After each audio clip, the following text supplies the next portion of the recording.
You're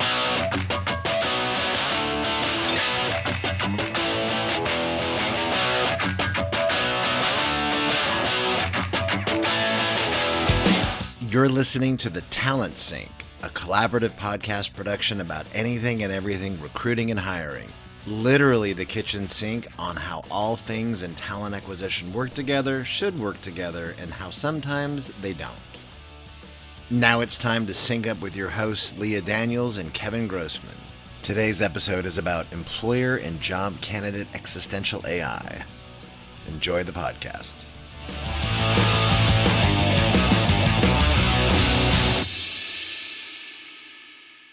Leah, welcome. It is so good to see you again. And is fall fallen where you're at, Leah? I am in peak fall. Is So it I peak have fall? I Yeah. have this moment in time where a couple things happen all at once. I live on a pond, and across the pond I have a couple of maple trees that Ah, are spectacular. So a lovely. red one and a yellow one. In the morning, the sun shines on them and it reflects back into the pond. It's like picture perfect. And directly outside of my back door is this maple tree and oak tree that are all twisted up together. Oh, And wow. so you get the colors of both at the same time. It's spectacular. So it That's is, fabulous. but you Take get 1 week. 1 week. well, if you're there, take a picture of it if you ever and share with me because I'd love to see what that looks like. We do get some of that here on the West in the Bay Area. So we are in our neighborhood. A lot of the homes have Japanese maples, Yes. and they are lovely trees, and they get really burnt red when it starts to Yes. turn, and that's as much as we're going to get here. And some there are other throughout town. There's some chestnuts and other kinds of trees that turn, but not like you get on the East Coast or in the South. So we get a little bit of that. But you know what? I talk about when your kids grow up. So and then we'll dive in. We They have every year they have this college night for high school, and it's the local junior college puts it on, and to promote their not only their school locally where we're at, but also multiple universities in and around California come in, state UCs, some private as well. So I took my oldest because she's a junior and she started, we're trying to think about what she wants to do. She wants to be a teacher, she's pretty sure, which is super super admirable. And considering I'm on the school board where we live, I'm like, that's very nice. But so we were thinking about doing it, but it's like our kids are getting older. Oh my God. I'm One tearing of up. my Oh one of goodness. one of my favorite sayings about your kids, right, is that the days are long, but the years are short. Yeah. And I feel it every right. Well, the fall really, because they go back to school, and I feel like that's a Yes. marker Yeah. of time. So Yeah. you they just get taller, and then they get older, and then they get dumber and more wise at the same time. It's Is really a that phenomenon. that's called adulting, isn't it? It's the way that Oh, adulting works when you get, I think, older too. But I no, it's really great to kind of experience that now that they're where they're at age wise. And wait, what? It hopefully, leads what's that? it leads me to a question for you. Yeah.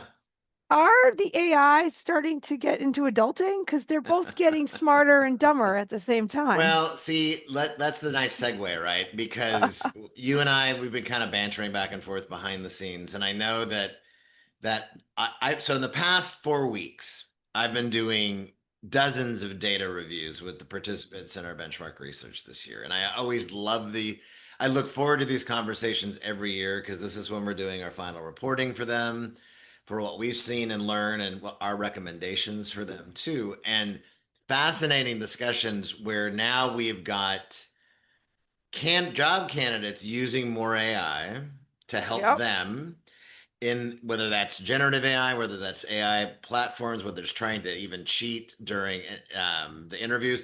Did we ever talk about this startup called Cluely? Did I ever? No. So No. just a quick aside, and you can look it up on your own.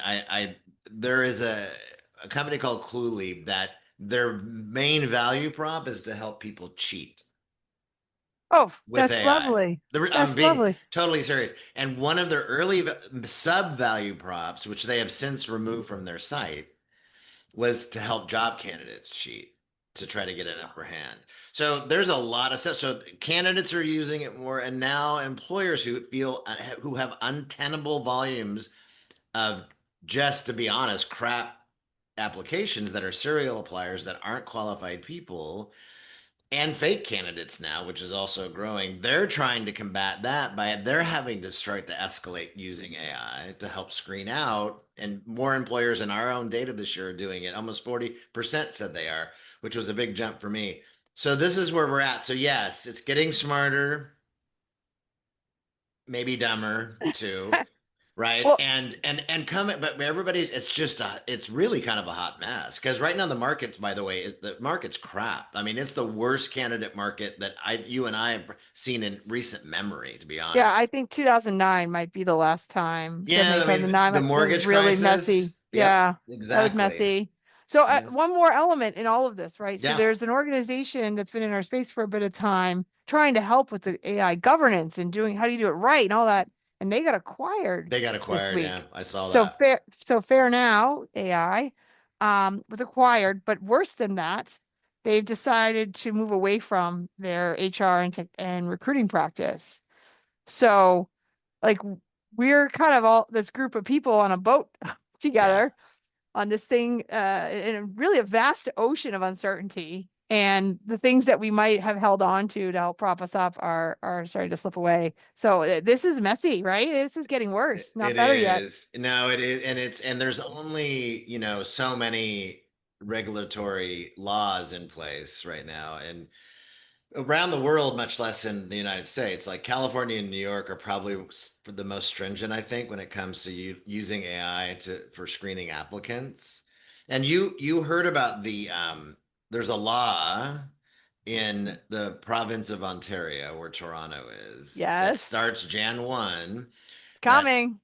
employers will have to give definitive closure to every single candidate that applies for a job, which means maybe they're just gonna, I mean, they'll just cut a report from their ATS, right, to show that they've checked it. No.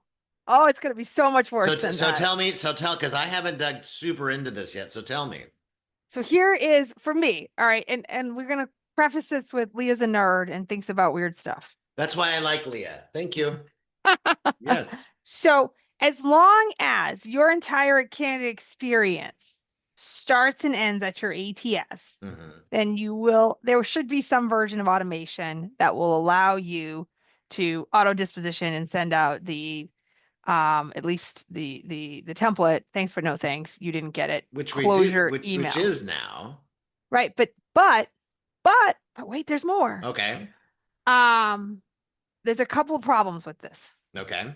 So one is the setup of your ATS can actually be problematic. So if you haven't set your ATS up correctly, candidates can still apply to jobs that have been closed or have been at least unposted. And So that's how would you? super duper frustrating for So candidates frustrating. and for employers when they're not doing anything with that rec anymore. So And they how don't and why they is don't that even know. happening? Why don't Well, they know? there's a reason why they don't know. It's I'm the problem, it's me. I'm the problem, it's me. It is any sort of third party integration Ah, because the APIs do not govern by the same set of rules in most ATSs that your UIs are governed by. They are a little different. So if you have an integration with Indeed, if yeah, you have an integration with any other job boards, really, if you have an integration for referrals, a referral product, yeah, internal. If you have a separate internal portal, all of those are going to have some sort of leakage. I hate that word, but like where sure. candidates will have some moment in time where they can apply to a job that the ATS will either accept and you won't know or will reject and they won't know. So this law, which sounds good, gotta love a good sounding law, in practice, there's going to be probably 1.5 or 2% of candidates that apply for your jobs that you will miss. See, this is then how, and I was wondering about that because I was also wondering how in the goodness are they going to enforce this too? Oh, And Always a good I question, mean, right? But how are they going to enforce this well, when? I don't know in Canada, but I know in the US, the way this gets enforced is usually through some level of trolling that occurs by usually some unscrupulous group of people who is trying to catch Right, you doing bad trying to things. break stuff too. Yeah, Yep. Yep. And exactly that, right? So I do think that that's probably how it's going to happen. But there's a piece on that where if your ATS is not configured right, I feel like you can control that. You can probably fix it. You can figure it out. There's a yeah, report to run, something, right? The problem with the integration piece that I just mentioned, so your referrals product, your hmm job boards product, your career site product, all of those, is that those vendors have to tell you that those people didn't make it in. They have to disclose this information in some way. So that's problem one. and Now, and but will they? I And don't know. will they even know that they need to do that? And Also, I don't know. I and know. I know that's why I mean I'm also as you're explaining this, I'm just trying to play out how and Yeah. again We, enforcement and how to fix it, right? Too. I mean, Because we've always had the perspective. We've always had the perspective of any candidate that doesn't make it into your ATS needs to be messaged yeah, and sent back to the ATS to try again, reapply, find another way. So we've already built that technology, not for this use case, just because we felt like that was the right thing to do for candidates. yeah, And so, you really do need a vendor that's going to support that. Because you, as the employer using that vendor, don't know who those candidates are. You don't get to know. You're blind. right, So you are wholly dependent on that. So that's problem one. That's a technology problem. Now, right. problem two is uh, I could not gather clarity out of the law, and maybe somebody will send me a note and tell me I'm wrong and tell me what the right answer is here. But what is the definition by Quebec standards of an applicant? Well, and that goes back to so many conversations I've had with Mr. Jerry Crispin over the years, and he's been a big when it comes to ISO standards and the big advocate of trying to normalize and standardize HR and recruiting Mhm. things of that regard that have been and that's a really good point. And I don't think there really is a global standardization of what defines an applicant, right? For sure, but in this Right. case, it's only regionalized. But Yeah. if I send my resume to a recruiter on LinkedIn via LinkedIn chat, is that an applicant? If I send it to my friend who works at the company, is that an applicant? If I hit the apply button and I easy apply on Indeed, is that an applicant? Like those are all important questions that I don't know is has been They clarified. haven't, but they should, but the answer should be yes, because if I have taken action as an individual job candidate to submit my professional information of interest for a specific job, regardless of where that came from, indeed direct from the career site, and I said I applied for that job, that's an applicant.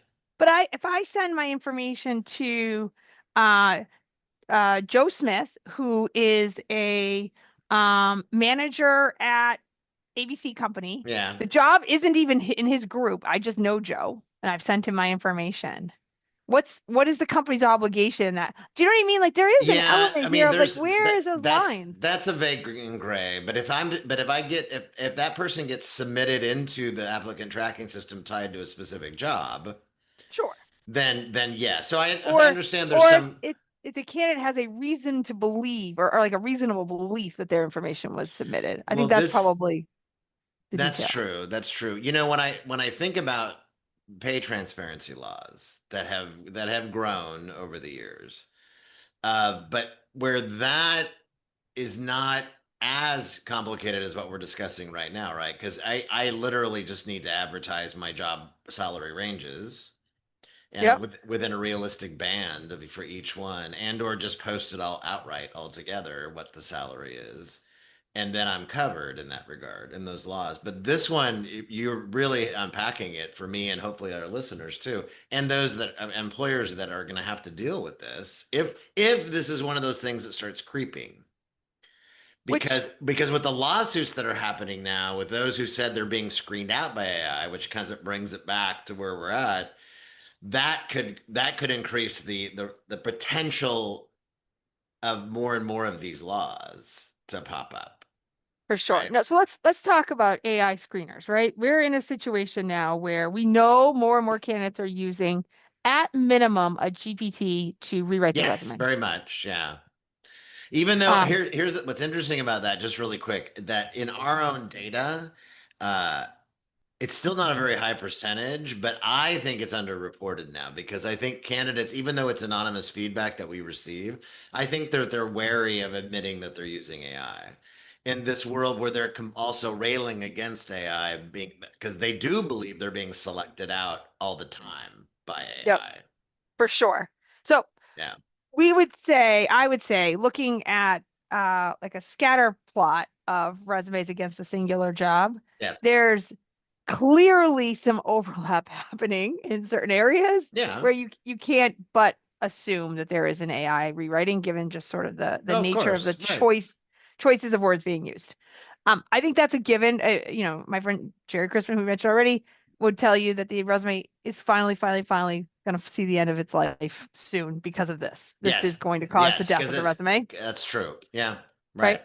Yeah. Um, and then on the other side, we are actually starting to see a rise in AI vendors. I want to say that really specifically. AI screening vendors.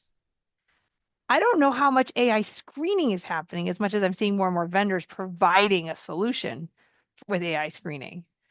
And that is an interesting problem because two things. What are you screening is the question one. So some of the vendors we're seeing are screening your resume, Hmm. which was written by an AI against your job. You're listening to the Talent Sync. Keep on sinking.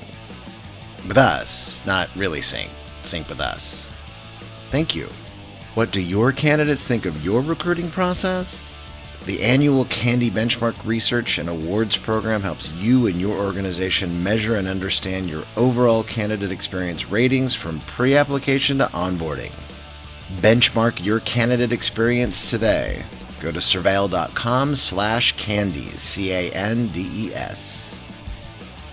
Right. Yeah. This is the issue because then it's almost like we are going to head to Skynet and Terminator and everything because what and then at what point and there's got to be the human this is the conundrum that a lot of employers and the dozens of conversations I've had already in the past month around those who either are starting to dip their toe in and working with their current solution providers to like turn that functionality on and then what's the human oversight of that as well and how are we training the data and because of the even if you take serial appliers out and the garbage that's flooding inboxes, right?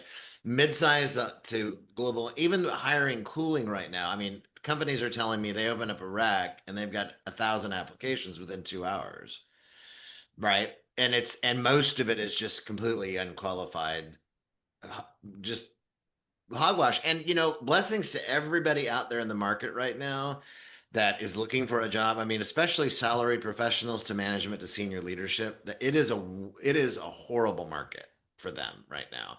And There is.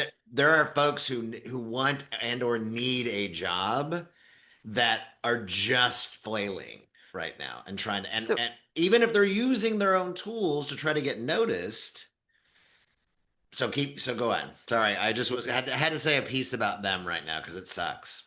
I want to give a couple of little shout outs to bring a story to you. So, my friend Judy Reynolds, she works for Acquire ROI, asked if I would join her and a few Yeah, I other know people Judy. Yeah. on a Hmm. panel this week. And so, it was really kind of her to let me get in front of the Dallas Recruiting Network. They Sure. are a fabulous group, and Yeah. so I joined them.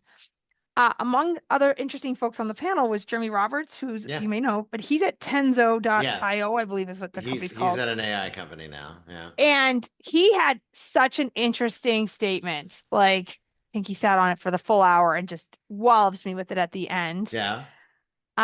He was saying that one of the interesting things they have found is because they do Hmm. voice screening. And one of the things they have found is as soon as you finish the application and say, great, next step is you need to talk to this AI agent right now, click the button. 30% of people click the button. 30%. 30%, Okay. which means 70% of people don't. What No. does that mean? That's either AI or there's no way I'm doing this because you definitely are not gonna make it to the next round. So they are self opting out. So the Mhm. question he posed is that actually the way we counterbalance this? Is if you are going to be required to talk to a thing, a talk, not a screen on an AI, your resume, but a conversation with an AI, does the opt out number actually help solve some of the problem? And it was a really interesting statement. Yes. I mean, yes, and it is an interesting statement. I mean, I would argue that in the 14 years that we've been doing candidate experience research, that candidates don't want to talk to a machine. They don't. They don't. They I don't understand want that. to talk to it. But if in the absence of anything else, and if this is the process, so this is the same thing about, I was just talking to a really large employer the other day who uses one-way recorded screening, HireVue. Yep. And a lot of companies do. And I had always been a proponent when it first came out, when they were first to market, but candidates hate it on I hate it. average. I hated it. They hate And it. I wasn't even a candidate. I was just playing with these But tools and I well, hated I it. know, I'm like looking at myself on the camera, being like, why am I looking at myself? And but who am my I point, talking I to? know exactly, and it's awkward, but it has become, many companies actually, and this company said it's been a valuable screening tool for them, and they don't even use the assessment part of the technology. This is just the recruiters reviewing the one we recorded. So whatever the case is, but in the absence of anything else, if I'm getting engaged and I have a choice, you're right, Jeremy's. I mean, whether I click on that and say I will talk to an AI or I won't, but if that's the end of the road and I don't, that's a choice I'm making, right? If I decide to pull myself out for whatever reason, and I don't want to do that, but these are existential questions that job candidates across generations will have to be grappling with more and more and more, because it will be AI voice screening, it will be AI virtual assistant screening. Humanly Well, has that now, right? Humanly has an AI. I haven't actually demoed or seen it yet, but they have an AI avatar who does a screening interview. one of the things that we are seeing on the other side of all of this is that word screening, right? So when you add in the lawyers, which are the next component to this little That's cake we're building, um, the question becomes, what are we screening? Are we screening? Are we validating? Are we making a decision? Are we simply capturing more information? And I do think that um, we as talent acquisition professionals need to figure out what the screening is going to be doing, what's its job in our process, and be crystal clear about it to the candidates. I think if you yeah. tell a candidate that the AI is going to screen you out, they don't want to do that. But if you tell it it's going to gather more information or validate your information, I think they're more willing to lean in. So maybe we have a marketing problem. Well, yeah, I would agree with you on that ultimately. But I mean, it's even non-AI tech, even pre-screening knockout questions. Did I say pre-screening? I don't know You why I did. said it. You I don't did. know why I said it that way. Pre-screening questions. God. I mean, that candidates are equating that to AI today, but that's not. We've had that for over 2 decades in ATS, but that there's always been, but we technically we're trying to find, is this the person that has the relevant skills and experience that I want to interview and potentially make an offer to? So we are making decisions at every single stage. We are. We have And to. we have to make decisions. And this is where some of the conversations I've had when they're trying to figure out, like, one of the things that I know a lot of employers that I've talked to, at least and work with, they really want to steer clear of the ranking part of, they're really worried about the ranking more than just saying these people have relevant skills and experience that I can then screen further. If that's an AI voice screen or a real human, a recruiter saying, "Hey, let's talk through this and see if we'll get you to the next step." but it will be, this is going to be a messy existential crisis for a lot of people. And if the market eventually, we've always had really bad candidate markets, and it maybe will turn at some point again, but it's will never. I've been telling the train has left the station on this, and it ain't coming back, Leah. You know this. It's just not coming back ever. Will never come back. See, This is the future of where we're going, and I think we have. There's got to be a way to work with the solution providers and to mitigate any as much bias as you can and to be fair to all candidates. But we have to go there. Some of these volumes are just untenable for companies, and you could try to screen more of them out, even preventing them from applying. But we've made it so easy. I mean, most companies that I'm talking, it's less than 5 minutes to apply now. yep. But Period. on the flip side, if you talk to your best people, your best candidates, and you tell them they got to do a 45-minute application, they say no, thank you. So you have to meet the candidates to some degree where they're at. Like Yeah. if you want the best, you can't put them through a really arduous and in a lot of ways unnecessary application at that time, right? It does need to be a little bit more of point in time data collection. I collect the right data I need at the point in time in which Yeah. I need it. Yes, that's correct. That's Your why ranking that's why they partitioned it that way too. your ranking statement though is super interesting, right? I remember in, 2013, 2014, 2015 timeframe, Monster had a product called Seymour, which was a resume I searching do product. I vaguely remember that. Yeah. I do have the Suddenly Seymour song go through my head from Little Shop of Horrors every Yeah. time I hear it. I'm Yeah. like, Suddenly Seymour was standing beside me. Um, but it had a rank, it had a grading component, not a ranking, but a grading Yeah. component. So it got a percentage match.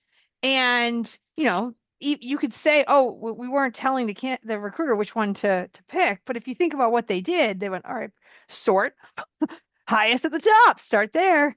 Right. And so um we are as people, even if you're not ranking them, you are creating a scenario in which people will naturally follow the ranking. And I think that's the part that gets really complicated is when you have these percent matches or these number matches. And that's sort of problem one. And then problem two is a lot of these data sets were trained on a certain type of resume. Right. It's almost always professional. So for anybody in the hourly space, a lot of times these ranking systems are completely off Right. for their hiring And needs. So but a lot of the AI tools are used more for a high volume hiring though too at the end of the day. I mean, especially for top of funnel. yeah, I mean, that's Paradox's bread and butter right now. It's going to be Workday's bread and butter when they're talking about the restaurant and hospitality and everybody that they work with. But I'm sure that they've had to have also done their own adjustments to those algorithms to make sure it matches. But it's how do we then, and is this going to be more assessment driven? I mean, we've got to, if candidates are escalating as we kind of wrap this up, and employers are escalating, and AI meets AI, my head just exploded. I mean, I mean, how are we going to find anybody well, first of all, the thing that we have to then? do is take everything you know and throw it out the window for a Yeah, I second, know. That's right? right. Because Yeah. we're already preconditioned to the existing infrastructure, Yep. and Yep. you're thinking about the world through the monoliths of our ATSs, these giant databases. But the reality is, you have a personal assistant in your pocket, right? You call her Siri, I call mine Google, but like here we are, we have these personal assistants. Now, they're not that good yet. They're getting Right. better. I talk to mine. I like talk to text. I talk to my grocery list. I do all sorts of things. We have a whole running conversation But about you're not using yours as a counselor, are you? not yet, but Okay. there are days I feel like that might be a short leap to that one. Did you ever see the movie Her Yes. with Joaquin Phoenix? And Yes. I mean, that was pretty prescient, right? Of where we're going. But I do Very think much so. you're gonna say at some point, Siri, I think I want a new job. And I think Siri's gonna go get you some new Yeah, yeah, jobs. yeah. Yeah, because Jerry shared that one of the the Yep. webinars that you do. I agree. I do think it's going to get there, but again, how this is, and we already talked about this in the last episode, but I know we're getting ready to wrap up. But how do we have a verifiable professional experience thing for people to be able to say, yes, this is you, And this is what you do, and that's blockchain. I at yeah, least, in my heart, it's killing me that you're saying that and I'm thinking it. Like it's I mean, killing me that's right here, but it's it's happening. It's I mean, happening. because there's no other way, because everybody's just going to like AI everything to death. And then how do we know for sure? So who builds it, right? And I think it's the performance management systems. Yeah, that's Somebody in the true. performance That's management true. is the play. I don't know who does it. It's probably not Leah Daniels, but somebody out there is going to build this and it's going to be awesome. It's way above my pay grade. So there you go. Listen, Leah, always a pleasure talking with you, talking shop. Hope everybody enjoyed listening. Uh, Continue to get talent synced. We appreciate you stopping by. And Leah, until next time, Have a good one. you too. All right. Bye now. Bye now.